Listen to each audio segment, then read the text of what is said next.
महाभारत भारत का गौरवशाली इतिहास।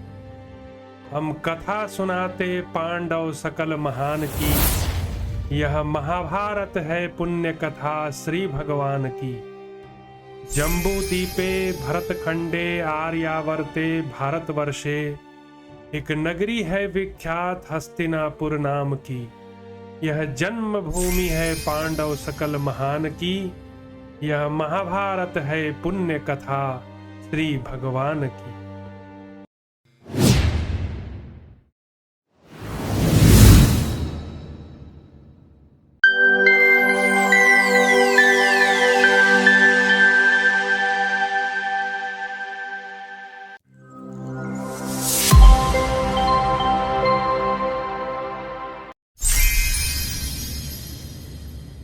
महाभारत भारत का गौरवशाली इतिहास।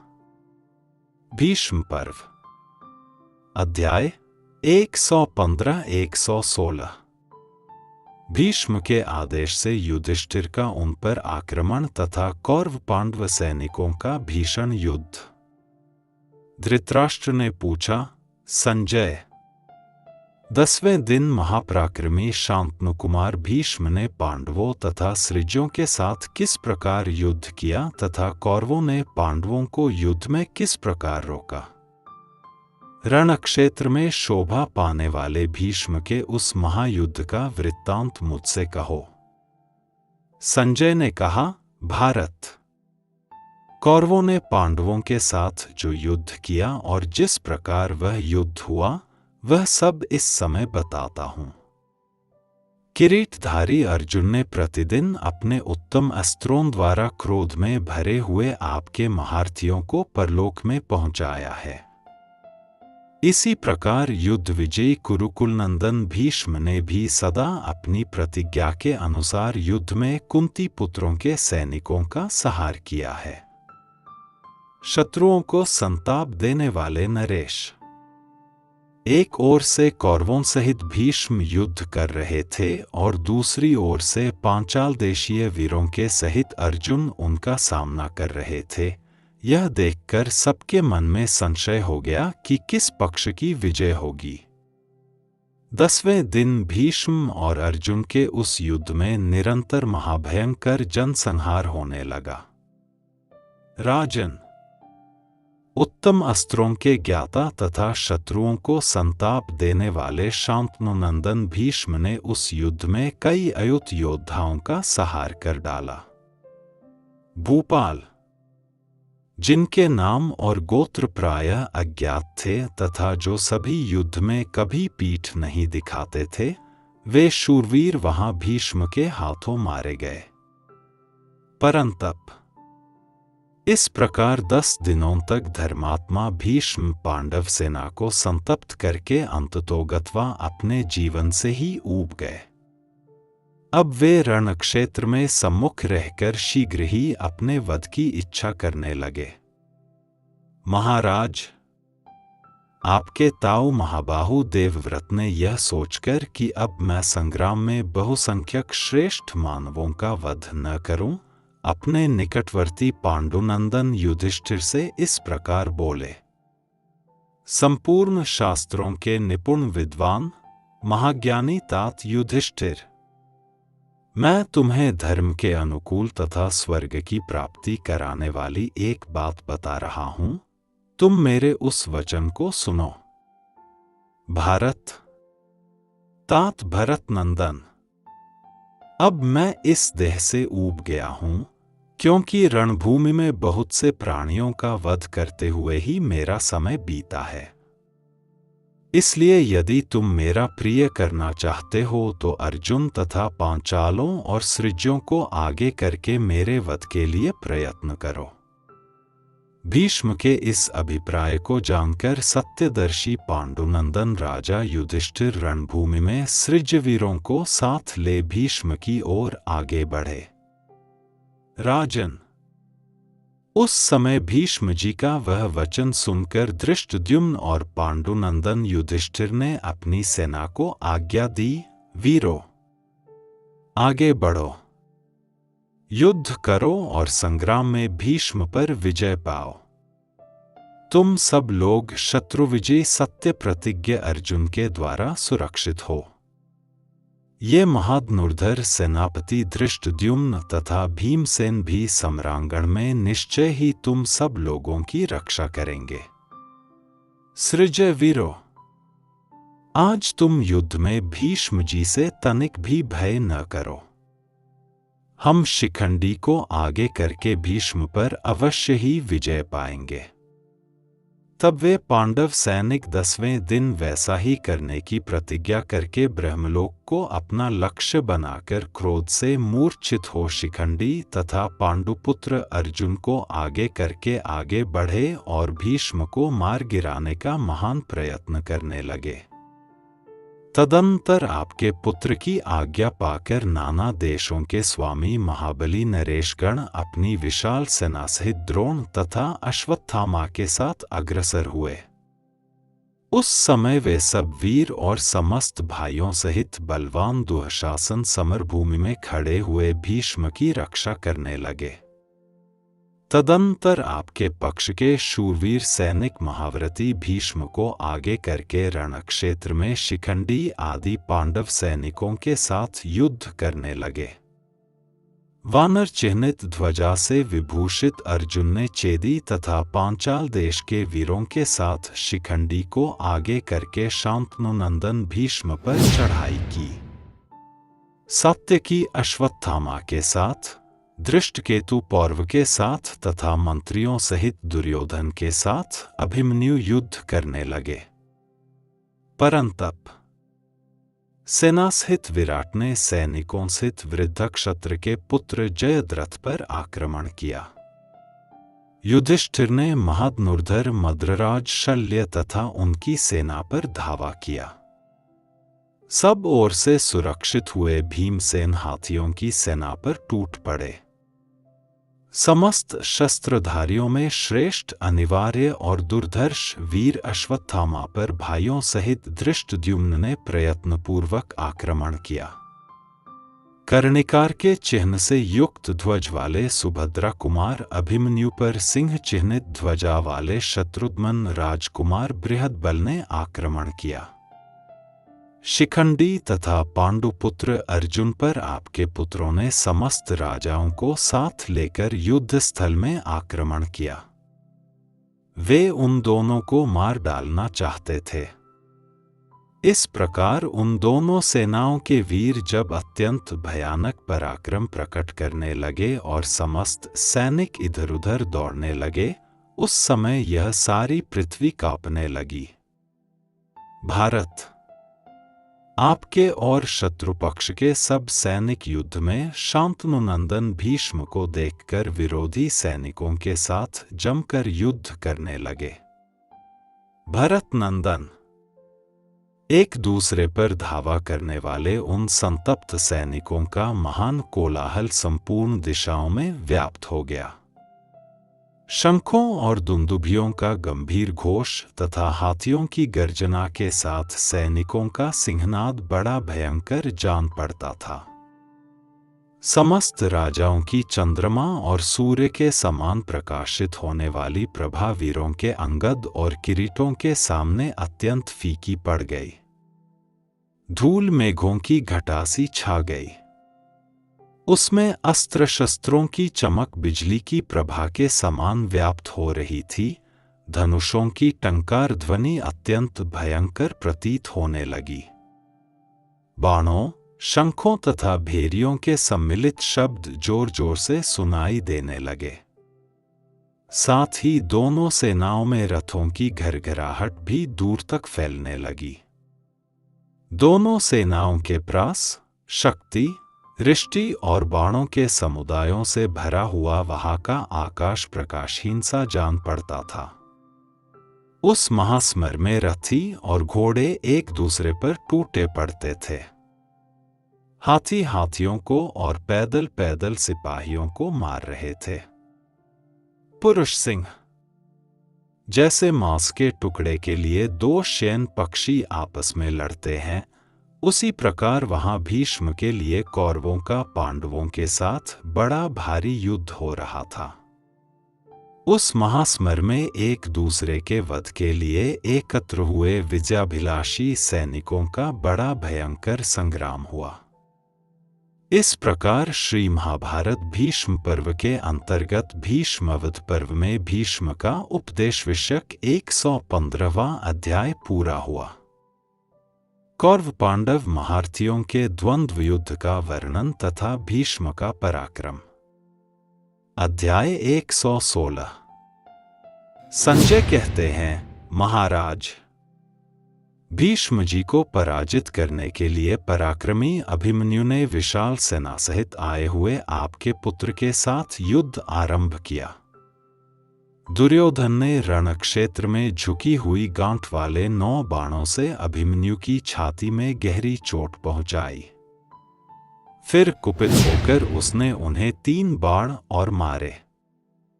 तदंतर क्रोध में भरे हुए अभिमन्यु ने रणक्षेत्र में दुर्योधन के रथ पर एक भयंकर शक्ति चलाई जो मृत्यु की बहिन सी प्रतीत होती थी।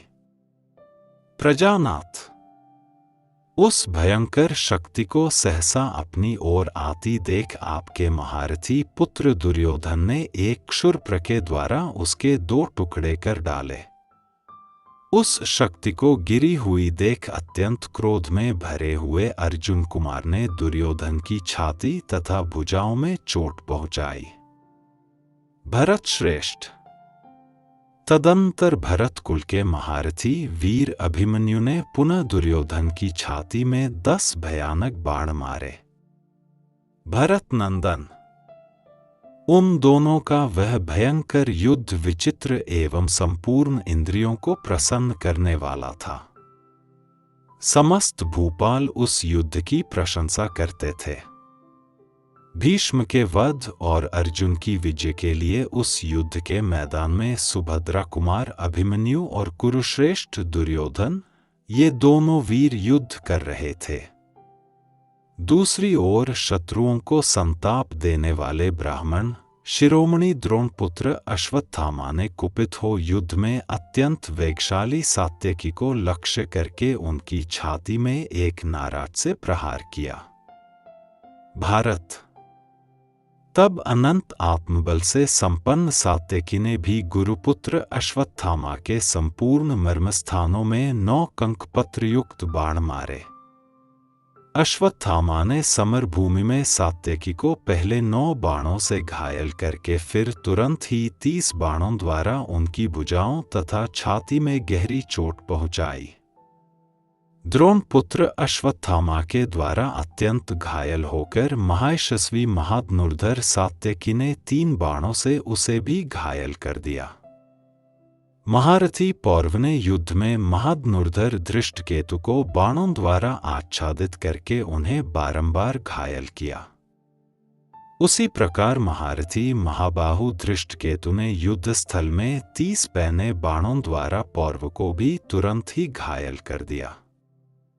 तब महारथी पौरव ने धृष्टकेतु के धनुष को काटकर बड़े जोर से सिंहनाद किया और उसे तीखे बाणों से बींध डाला। महाराज, धृष्टकेतु ने दूसरा धनुष लेकर 73 तीखे शिलीमुख बाणों द्वारा पौरव को गहरी चोट पहुंचाई। वे दोनों महाधनुर्धर, महाबली और महारथी वीर एक दूसरे को युद्ध में भारी बाण वर्षा द्वारा घायल कर रहे थे। भारत, दोनों ने एक दूसरे का धनुष काटकर घोड़ों को भी मार डाला और रथहीन हो दोनों ही एक दूसरे पर कुपित हो परस्पर खड्ग युद्ध के लिए आमने सामने आए। उनके हाथों में 100 चंद्र और तारका के चिन्हों से युक्त ऋषभ के चर्म की बनी हुई ढाले और चमकीले खड्ग शोभा पाते थे। राजन, जैसे महान वन में एक सिंहनी के लिए 2 सिंह लड़ते हों, उसी प्रकार चमकीले खड्ग लेकर धृष्टकेतु और पौरव दोनों विजय के लिए प्रयत्नशील हो एक दूसरे पर टूट पड़े। वे आगे बढ़ने और पीछे हटने आदि विचित्र पैंतरे दिखाते एवं एक दूसरे को ललकारते हुए रणभूमि में विचरते थे। पौरव ने अपने महान खड्ग से धृष्टकेतु की कनपटी पर क्रोधपूर्वक प्रहार किया और कहा, खड़ा रह, खड़ा रह। 22।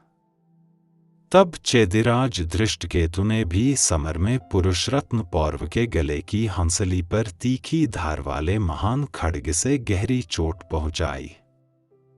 महाराज, शत्रुओं का दमन करने वाले वे दोनों वीर उस महायुद्ध में परस्पर भिड़कर एक दूसरे के वेगपूर्वक किए हुए आघात से अत्यंत घायल हो पृथ्वी पर गिरे पड़े। तब आपके पुत्र जयद्रथ ने पौरव को अपने रथ पर बिठा लिया और उस रथ के द्वारा ही वह उसे सम्रांगण से बाहर हटा ले गया। इसी प्रकार प्रतापी एवं पराक्रमी माद्री कुमार सहदेव कुपित हो धृष्टकेतु को अपने रथ पर चढ़ाकर समरभूमि से बाहर हटा ले गए। चित्रसेन ने पांडव दल के सुशर्मा नामक राजा को लोहे के बने हुए बहुत से बाणों द्वारा घायल करके पुनः 60 तथा 9 सहायकों द्वारा उन्हें पीड़ित कर दिया। पुत्र चित्रसेन को 10-10 तीखे बाणों द्वारा 2 बार घायल किया। राजन, चित्रसेन ने कुपित हो झुकी हुई गांठ वाले 30 बाणों से रणक्षेत्र में सुशर्मा को गहरी चोट पहुंचाई। महाराज, उसने समर में भीष्म के यश और सम्मान दोनों को बढ़ाया। राजन, भीष्म जी के साथ युद्ध करने में अर्जुन की सहायता के लिए पराक्रम करने वाले सुभद्रा कुमार अभिमन्यु ने राजकुमार बृहद्बल के साथ युद्ध किया। कौशल नरेश ने लोहे के बने हुए 5 बाणों से अर्जुन कुमार को घायल करके पुनः झुकी हुई गांठ वाले 20 बाणों द्वारा उन्हें क्षत-विक्षत कर दिया। तब सुभद्रा कुमार ने कौशल नरेश को लोहे के 8 बाणों से बींध डाला तो भी संग्राम में उसे विचलित न कर सका। इसके बाद उसने फिर अनेक बाणों द्वारा बृहद्बल को घायल कर दिया। तदनंतर अर्जुन कुमार ने कौशल नरेश का धनुष भी काट दिया और कंकपत्र युक्त 30 सहायकों द्वारा उन पर गहरा प्रहार किया। तब राजकुमार बृहद्बल ने दूसरा धनुष लेकर समरभूमि में कुपित हो अर्जुन कुमार अभिमन्यु को बहुतेरे बाणों द्वारा बींध डाला। परंतप महाराज, इस प्रकार सम्रांगण में क्रोधपूर्वक विचित्र युद्ध करने वाले उन दोनों वीरों में भीष्म के लिए बड़ा भारी युद्ध हुआ, मानो देवासुर संग्राम में राजा बलि और इंद्र में द्वंद्व युद्ध हो रहा हो। तथा जैसे वज्रधारी इंद्र बड़े बड़े पर्वतों को विदीर्ण कर डालते हैं, उसी प्रकार भीमसेन हाथियों की सेना के साथ युद्ध करते हुए बड़ी शोभा पा रहे थे। भीमसेन के द्वारा मारे जाते हुए वे पर्वत सरीखे बहुसंख्यक गजराज अपने चीत्कार से इस पृथ्वी को प्रतिध्वनित करते हुए एक साथ ही धराशायी हो जाते थे।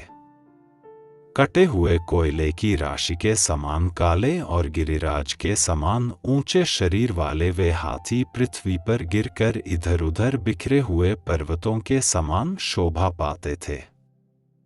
महाधनुर्धर युधिष्ठिर ने विशाल सेना से सुरक्षित मद्रराज शल्य को उस युद्ध में सामने पाकर बाणों द्वारा अत्यंत पीड़ित कर दिया। भीष्म की रक्षा के लिए पराक्रम करने वाले मद्रराज शल्य ने भी युद्ध में कुपित हो महारथी धर्मराज युधिष्ठिर को पीड़ित किया।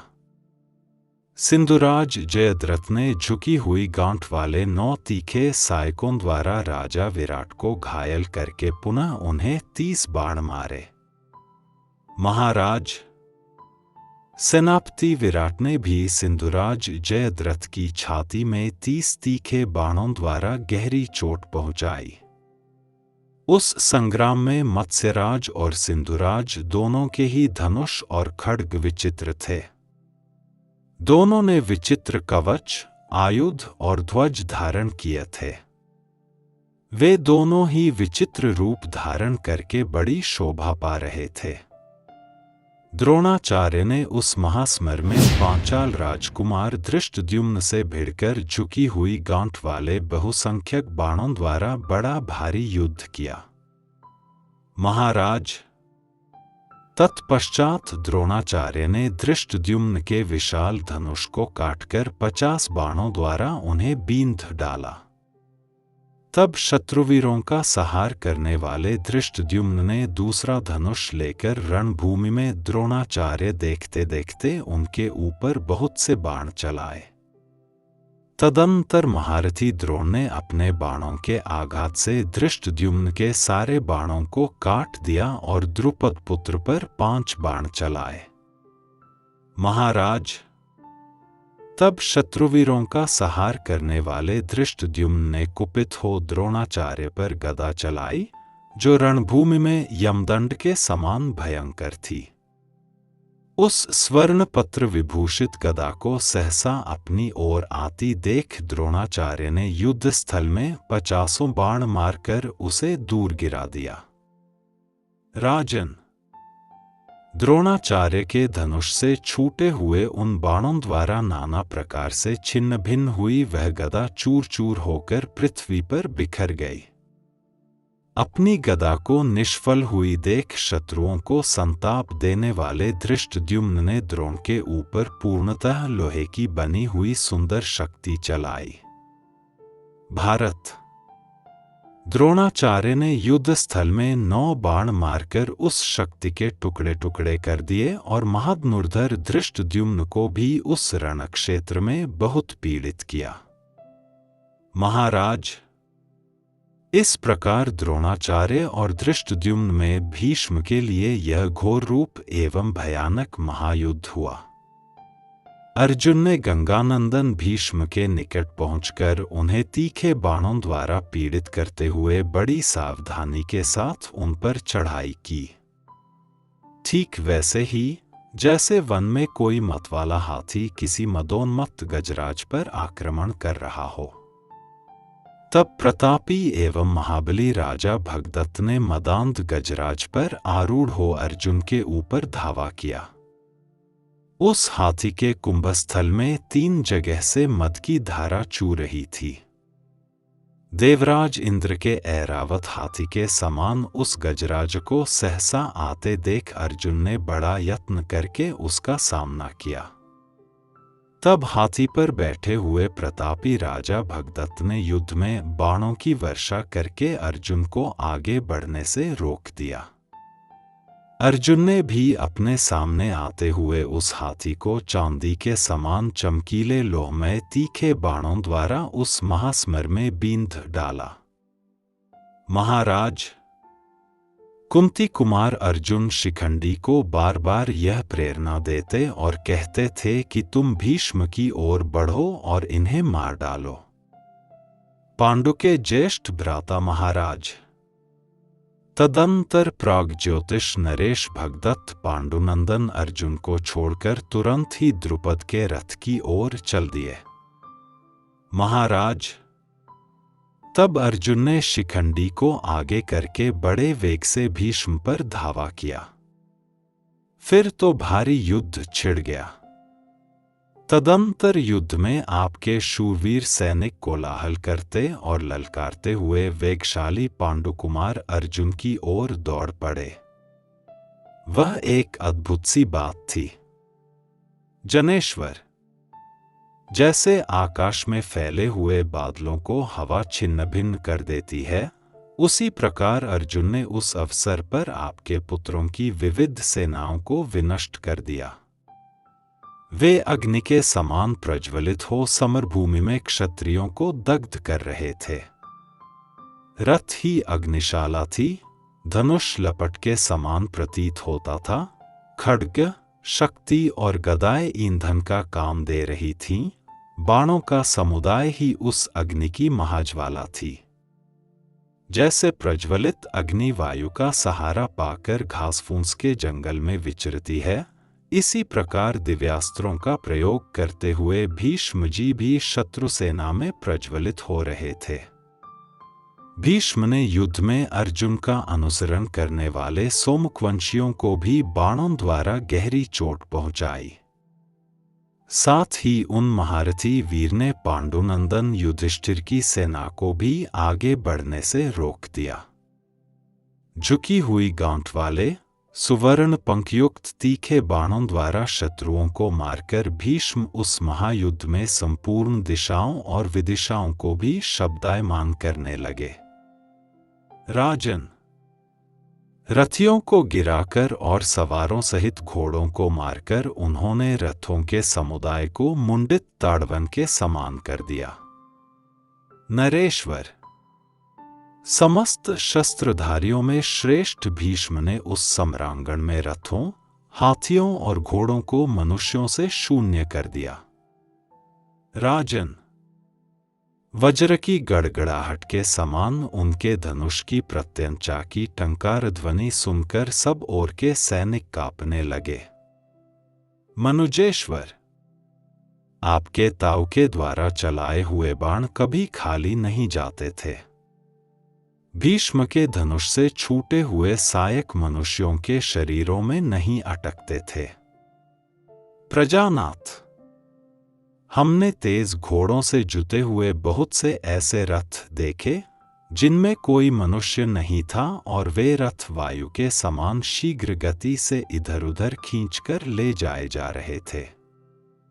वहां चेदी, काशी और करुष देशों के 14,000 महारथी मौजूद थे जिनकी बड़ी ख्याति थी, जो कुलीन होने के साथ ही पांडवों के लिए प्राणों का परित्याग करने को उद्यत थे।